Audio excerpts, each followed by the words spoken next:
Hello everyone, ito nga pala si Jenska Vlog. Our vlog for today is all about my son.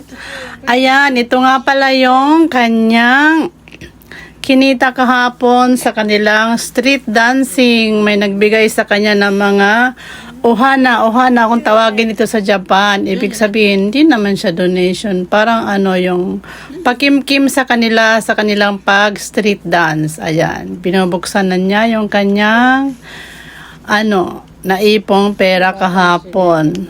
Almost 4 hours silang nag street dance.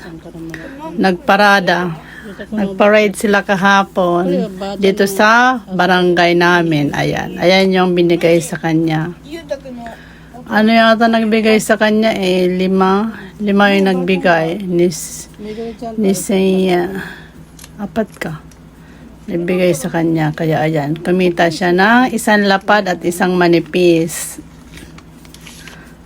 Ayan, tuwan-tuwa siya. 20円だから40円いくらね50ねえ今数えてたのに10円20円30円40円50円60円と110円全部いくら110円1万1000円 Ito magkano?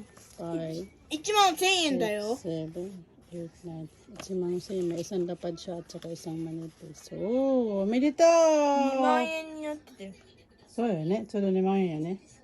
ちょっとパトンバーでmaraming pera. まずこれ100円でしょbinuksan niya yung kanyang 100円ano ba? Alkansya. 110円120円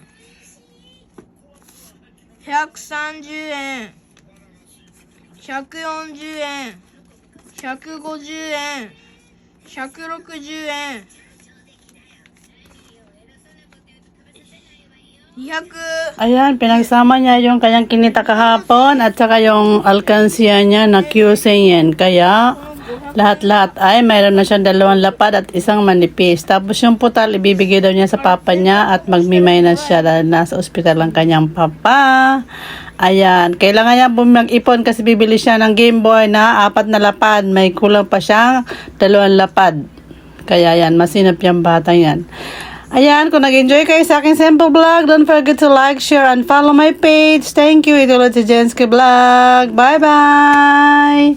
Love, love.